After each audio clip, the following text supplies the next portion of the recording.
ఆచి చికెన్ మసాలా. శుభకార్యాల వేళ బంగారం ధర తగ్గి సామాన్యుడికి కాస్త ఊరటనిస్తోంది. హైదరాబాద్ బులియన్ మార్కెట్లో 24 క్యారెట్ల 10 గ్రాముల గోల్డ్ రేట్ 980 తగ్గి 1,61,240కి చేరింది.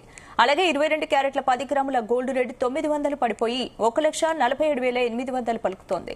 వెండి ధరలో ఎలాంటి మార్పు లేదు. కేజీ సిల్వర్ రేట్ 2,90,000గా ఉంది. ఇక అంతర్జాతీయ మార్కెట్లో స్పాట్ గోల్డ్ ధర ఔన్స్కు $5,178 వద్ద ట్రేడ్ అవుతోంది.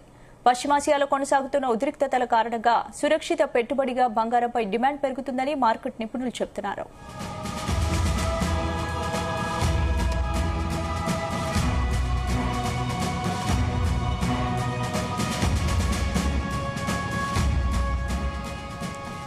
యుద్ద ప్రభావంతో 23.44 లక్షల కోట్ల రూపాయలు ఆవిరయ్యాయి. పశ్చిమాసియాలో యుద్దం మొదలైనప్పటి నుంచి బీఎస్ఈ సెన్సెక్స్ 5,252 పాయింట్స్ తగ్గింది. ఇన్వెస్టర్ల సంపద 23.44 లక్షల కోట్లు క్షీణించిందని తెలిపింది. 30 బీఎస్ఈ లిస్టెడ్ కంపెనీల విలువ 440 లక్షల కోట్లకు పడిపోయింది. జియోపాలిటిక్స్ టెన్షన్స్, క్రూడ్ ఆయిల్ ధరలు పెరగడం, ఎల్ఎన్జీ ఉత్పత్తి తగ్గడం, రూపాయి ధర పతనం దీనికి ప్రధాన కారణాలని చెప్పింది.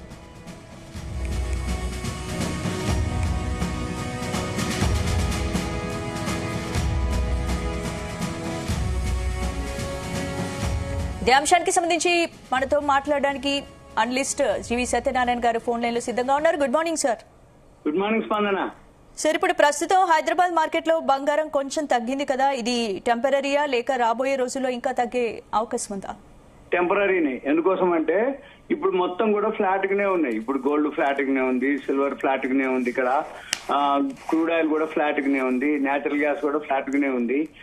పెద్దగా ఏం మార్పులు లేవు. ఎందుకు అనే దానికి రీజన్ ఏంటిది అంటే ఈ ఇరాన్ ఇష్యూ స్టార్ట్ అయ్యి పోయిన శనివారం, అంటే ఇప్పటికి 2 వారాలు అవుతుంది సుమారుగా. ఇవాళ శుక్రవారం అంటే రేపటికి 2 వారాలు అవుతుంది. ఇంకా ఇది ఇరాన్ ఇది ఎప్పుడైతే ఈ క్రూడ్ ఆయిల్ సమస్య వచ్చిందో అమెరికా ఏం చెప్పింది, రష్యన్ చమురు కూడా కొనుగోలు చేసుకోవచ్చు అని ఒక పర్మిషన్ ఇవ్వడం జరిగింది. మనకే కాదు మిగతా వాళ్ళకి కూడా. ఆటోమేటిక్ గా దాంతో ఏమైతుందంటే మళ్ళీ కొంచెం మార్కెట్ లోకి క్రూడ్ ఆయిల్ సప్లై అవుతుంది. అది రిలీజ్ రష్యన్ వాళ్ళది రిలీజ్ అవుతుంది. అందుకని చెప్పేసి కొంచెం క్రూడ్ ఆయిల్ $100 దగ్గరే ట్రేడ్ అవుతుంది. ఇప్పుడు మనం గమనించవలసింది ఏమిటి అంటే ఇప్పుడు ప్రజెంట్ 100.75 అంటే $101 దగ్గర ఉంది, అంటే ఫ్లాట్ గానే ఉంది. అయితే ఈ ఇరాన్ యుద్ధము అంటే ఇప్పుడు 2 వారాలు అవుతుంది కాబట్టి ఇది ఎక్కడో ఒక దగ్గర సమస్యపోతే తప్ప ఈ క్రూడ్ ఆయిల్ కానీ నేచురల్ గ్యాస్ కానీ పడే అవకాశాలు తక్కువ ఉన్నాయి. ఈ ఎఫెక్ట్ ఈ రోజు కాదు, ఇక రాబోయే రోజుల్లో ఇంకా ఎక్కువ ఉంటుంది. ఎందుకంటే నిన్న మనకి ఇన్ఫ్లేషన్ డేటా వచ్చింది, ద్రవ్యోల్బణం డేటా. అది 3.21% పెరిగింది. అంటే మనం కొనుక్కునే ఏవైతే ఉన్నాయో అవి పెరిగింది అనమాట. అంటే జనవరిలో 2.74 ఉంటే ఇప్పుడు మనం మార్చిలో ఉన్నాం. ఫిబ్రవరి డేటా వచ్చి 3.21 అంటే పెరిగింది. అయితే రేపు వచ్చేది ఏప్రిల్ కి, అంటే ఈ మార్చి డేటా ఏప్రిల్ వస్తుంది, ఫిబ్రవరిది మార్చిలో వచ్చింది. ఈ మార్చి డేటా ఇంకెక్కువ ఉంటుంది అన్నట్టు. అంటే ఏంటిది, ఆల్రెడీ మనం ఏవైతే ఈ గ్యాస్ ప్రాబ్లం తోటి ఈ మెస్లు హోటల్స్ అవన్నీ బంద్ చేయటం, ఈ వెంబటి ఆటోమేటిక్ గా ఈ ఎఫెక్ట్ ఏదైతే ఉందో ఇన్ఫ్లేషన్ ద్రవ్యోల్బణం మీద పడటం, ద్రవ్యోల్బణం పెరగటం, దాంతో మళ్ళీ రాబోయే రోజుల్లో కాకపోతే ఆర్బీఐ వాళ్ళది గైడ్ లైన్స్ ఏంటంటే వాళ్ళది 2 నుంచి 4 మధ్యలో ఉండాలి అనేది ఉంది. ఇప్పుడు ఆల్రెడీ 3.21లో ఉంది. ఇంకా రాబోయే రోజుల్లో పెరిగే అవకాశాలు ఉన్నాయి. హైయెస్ట్ మందే ఉంది ఇండియాలోనే 5.02 ఇన్ఫ్లేషన్ లో తెలంగాణనే ఉంది అనమాట. అంటే మిజోరాం వచ్చి ఓన్లీ 0.1% ఉంది అక్కడ ఏది ఇన్ఫ్లేషన్. తెలంగాణలో మాత్రం 5.02 హైయెస్ట్ లో ఉన్నాం. ఇకపోతే గోల్డ్ ఫ్లాటే, సిల్వర్ ఫ్లాటే, నేచురల్ గ్యాస్ ఫ్లాటే, మళ్ళీ ఇవన్నీ ఫ్లాట్ గానే ట్రేడ్ అవుతున్నాయి. కాకపోతే ఈ క్రూడ్ ఆయిల్ ఎప్పుడు తగ్గితే అప్పుడు ఈ గోల్డ్ సిల్వర్ ఏమైతుందంటే ఒకప్పుడు ఎందుకు పెరిగింది, ఇప్పుడు ఎందుకు తగ్గుతుంది. ఒకప్పుడు ఏంటిదంటే ఈ లాస్ట్ ఇయర్ అంటే సుంకాలు టారిఫ్లు గొడవలు ఉన్నాయి కాబట్టి అప్పుడు గోల్డ్ సిల్వర్ మీదకి పోయింది ఫోకస్ అంతా. ఇప్పుడు ఏంటిది, గోల్డ్ సిల్వర్ కంటే కూడా మెయిన్ ఫోకస్ ఏంటిది, క్రూడ్ ఆయిల్.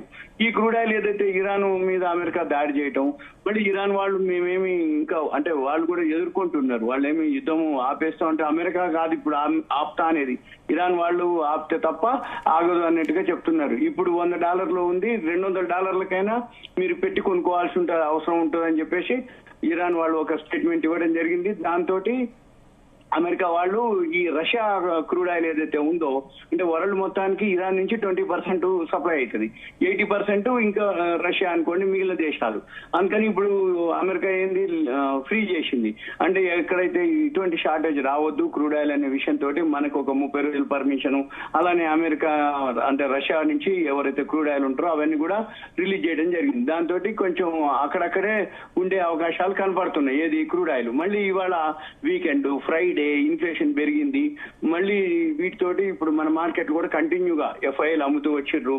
నిన్న కూడా అమ్మటం జరిగింది. వాళ్ళు ఎఫ్ఐఎల్ కొనేంత వరకు మన మార్కెట్ లో ఫాలు ఇప్పుడు 880 పాయింట్లు మైనస్ లోనే ఉంది. ఇవాళ శుక్రవారం వీకెండ్ ఫ్రైడే, అసలు ఇవాళ బిఎస్సి సెన్సెక్స్ ఇవాళ ఓపెనింగ్ డే ఫ్రైడే, కానీ ఇవన్నీ పనిచేయట్లేవు. ఈ ఓపెనింగ్ డేలు, క్లోజింగ్ డేలు, షార్ట్ కవరింగ్లు, షార్ట్ సెల్లింగ్లు పనిచేయట్లేవు. అంటే కంటిన్యూగా ఫాల్ పడుతూనే వచ్చింది అనమాట. ఇప్పుడు 860 పాయింట్లు పడింది.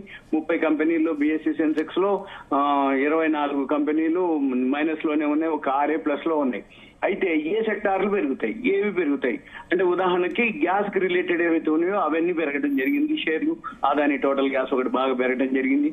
ఇకపోతే ఈ కుక్కర్లకి ఈ మన అంటే ఎలక్ట్రిక్ స్టవ్లు వాటికి బాగా ఇండక్షన్ స్టవ్లకి బాగా డిమాండ్ రావటం, ఆ కంపెనీలు బాగా పెరగటం జరిగింది. సర్వీస్ ఓరియంటెడ్ ఇప్పుడు జొమాటో స్విగ్గీ ఉన్నాయి, సర్వీస్ ఇవ్వలేకపోతున్నాయి అంటే ఫుడ్ లేదు కాబట్టి అవి ఫాల్ అవ్వటం. అంటే ఏంది మన పని ఎంతసేపటికి ఏంది ఏ సెక్టార్ కి ఏది బెనిఫిట్ అవుతుంది, ఈ crude oil natural gas effect తోటి దేనికి బెనిఫిట్ అవుతుంది, దేనికి లాస్ అవుతుంది అది కనుకుంటే మార్కెట్ లో ఎప్పుడు ఉండొచ్చు అన్నట్టు ట్రేడింగ్ చేసుకుంటూ. అంటే ఏంటిది మార్కెట్ పడుతూ ఉంటది పెరుగుతూ ఉంటది, కానీ ఎందుకు పెరుగుతుంది ఎందుకు పడుతుంది అనేది కరెంట్ అఫైర్స్. ఈ కరెంట్ అఫైర్స్ ఏంటిది అంటే వరల్డ్ మార్కెట్ లో ఏం జరుగుతున్నాయి, ఇంకా మన మార్కెట్లే కాదు పడటం. ఇప్పుడు 876 పాయింట్లు ఇప్పుడు మైనస్ లో ఉన్నా కానీ వరల్డ్ మార్కెట్లు అంటే ఏషియన్ మార్కెట్లు, యూరోపియన్ మార్కెట్లు, అమెరికా మార్కెట్లు అవన్నీ పెరిగితే తప్ప మన మార్కెట్లు ఏం పెరగవు. అవి పెరగాలి, మన మార్కెట్లు పెరగాలి, అప్పుడే ఎఫ్ఐఐలు అంటే ఇదంతా స్థిరత్వం రావాలి. అప్పటి వరకు మన మార్కెట్లు మాత్రం ఫాలో అవుతూనే ఉంటాయి.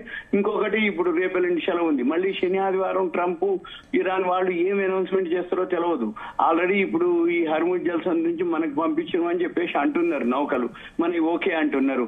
ఇప్పుడు మనకి మాత్రం రష్యా నుంచి మనకి క్రూడ్ ఆయిల్ అయితే కొనుక్కోవచ్చు అని చెప్పేసి 30 days ఉంది. ఇప్పుడు వేరే దేశాలకు కూడా పర్మిషన్ ఇవ్వడం జరిగింది. మరి ఇదంతా ఎక్కడ ఎప్పుడు ఆగుతుంది అంటే చూస్తుండగానే ఒక 2 వారాలు గడిచిపోయింది.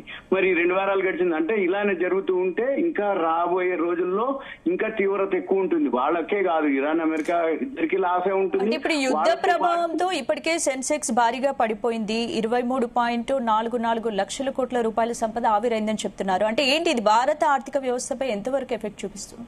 మామూలుగా ఉండదు, ఇక ఎకానమీ స్లో డౌన్ అయిపోతుంది, గ్రోత్ ఉండదు. రాబోయే రోజుల్లో ఇన్ఫ్లేషన్ ఇంకా పెరుగుతుంది. ఇన్ఫ్లేషన్ ఎప్పుడైతే పెరుగుతుందో అంటే గ్రోత్ ఉండదు అన్నట్టు. ఎకానమీ స్లో డౌన్ అయిపోతుంది, రిజల్ట్స్ రావు. రిజల్ట్స్ అంటే మైనస్ లోకి వెళ్ళిపోతాయి. చాలా కంపెనీలు నష్టాల్లోకి వెళ్ళిపోతాయి. ఆటోమేటిక్ ఆ షేర్లన్నీ ఫాల్ అవుతాయి. షేర్లు ఫాల్ అయినాయి అంటే మార్కెట్ ఫాల్ అయిందంటే ఇన్వెస్టర్లు మైనస్ లోకి వెళ్ళిపోతుంది. అంటే వాళ్ళ యొక్క పోర్ట్ఫోలియో ఏదైతే ఉందో వాళ్ళంతా లాస్ లోకి వెళ్ళిపోతాయి, అంటే మైనస్ లోకి వెళ్ళిపోతాయి. మళ్ళీ కొత్త వాళ్ళు రారు, మార్జిన్లు ఏవైతుందో అవి పెంచడం జరుగుతుంది. అంటే కొనేవాళ్ళు ఉండరు అన్నట్టుగా. అంటే కొనేవాళ్ళు అంటే ఎంత చీప్ లో ఉన్నా కానీ ఆల్రెడీ కొనుక్కొని ఉంటారు కాబట్టి అవి లాస్ అయినాయి కాబట్టి వాళ్ళు ఇక ధైర్యం చేయరు. కొత్త వాళ్ళకి ఏంటిదంటే చూద్దాంలే ఇంకా తగ్గుతుందిలే అని చెప్పేసి అనుకుంటారు అనమాట. అందుకని మార్కెట్ లో ఒక విధమైనటువంటి సైడ్ వేస్ అంటారు, స్తబ్దత అంటారు. ఇదంతా ఏంటిది ఇప్పుడు ఇదంతా ఎక్కడో ఒక దగ్గర ఈ న్యూస్ అన్ని అయిపోయి రికవరీ అయితే తప్ప ఇప్పట్లో మార్కెట్ లో అయితే కంటిన్యూగా ఫాలే చూపిస్తున్నాయి. ఎందుకంటే ఏ రోజుకి ఆ రోజు 1000.900 ఒక్కరోజు మధ్యలో పెరిగినా గానీ మళ్ళీ తెల్లారి పెరిగిన దానికంటే ఎక్కువ పడుతుంది అన్నట్టు. అంటే ఇదంతా మధ్యలో ఎక్కడైతే పెరిగిందో రిలీఫ్ ర్యాలీ ఆ రోజు ట్రంప్ అనౌన్స్ చేసిండు అనమాట, యుద్ధం ఇక లేదు అన్నట్టు. ఏమంటే ఒక్కసారిగా వరల్డ్ మార్కెట్లు పెరిగినాయి, మన మార్కెట్ పెరిగింది.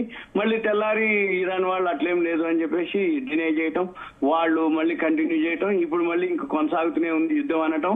మరి ఇది ఎన్ని రోజులు జరుగుద్ది అనే దాన్ని బట్టే మన మార్కెట్లు అనుకో, మనమే కాదు వరల్డ్ అన్ని మార్కెట్లు కూడా ఫాలే ఉంటుంది. ఈ లాసులు ఇంకా లాసు ఎంతవరకు వస్తుంది ఏంటిది అనేది వెయిట్ చేయటం తప్ప.